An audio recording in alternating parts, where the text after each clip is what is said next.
Dans cette vidéo, nous allons nous intéresser à la théorie des formes de Platon. Le platonisme et sa théorie des formes, que l'on appelle aussi la théorie des idées, nie la réalité du monde matériel, le considérant comme une simple copie du monde réel. La théorie des formes est introduite pour la première fois dans le Phèdre, un dialogue de Platon où Socrate réfute les théories d'Anaxagore, puis les réponses que donnent Héraclite et Parménide, et donne finalement son argument en faveur des formes. Selon cette théorie des formes, il existe au moins deux mondes.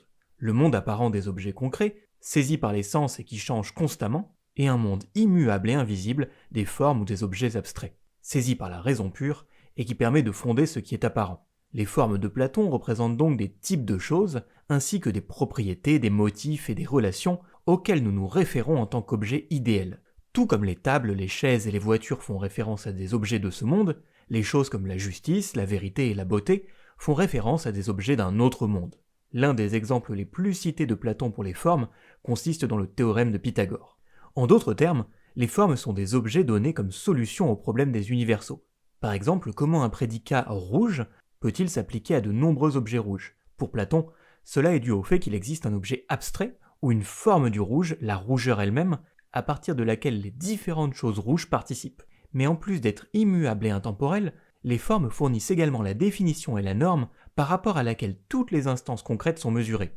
Dans les dialogues, Socrate demande régulièrement la signification d'un terme général, par exemple comme la justice, la vérité, la beauté, et critique ceux qui lui donnent plutôt des exemples particuliers et étendus, plutôt que la qualité partagée par tous ces exemples. Car ce que Socrate et donc Platon recherchent, ce sont les formes et non pas des exemples matériels de ces formes.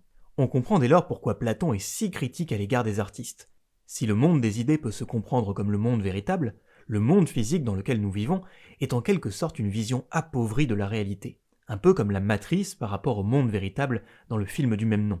Mais qu'en est-il des représentations que l'on peut voir dans des tableaux ou dans des sculptures? Ces représentations sont des imitations de ce qui sont déjà des imitations.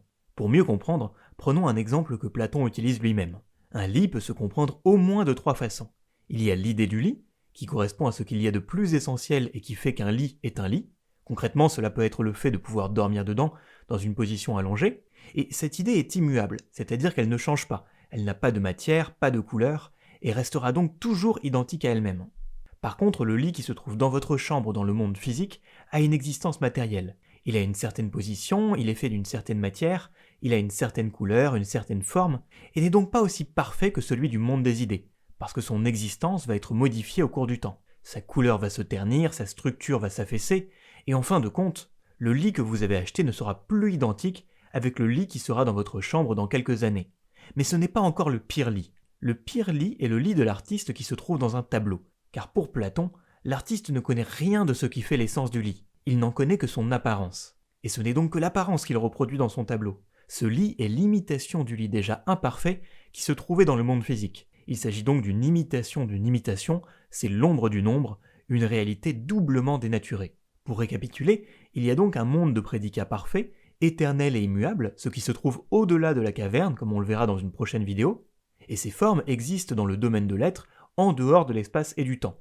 Et le monde sensible imparfait du devenir, des sujets en quelque sorte dans un état entre l'être et le rien, et comme on le verra également, cette partie physique représente ce qu'il y a à l'intérieur de la caverne, et qui ne sont donc que des ombres. Et sur ce, nous en avons terminé avec cette petite présentation de la théorie des formes de Platon. J'espère que ça aura pu vous intéresser et que ça vous donnera envie d'en apprendre davantage. Si c'est le cas, n'hésitez pas à laisser un like et à vous abonner, et on se voit dans une prochaine vidéo.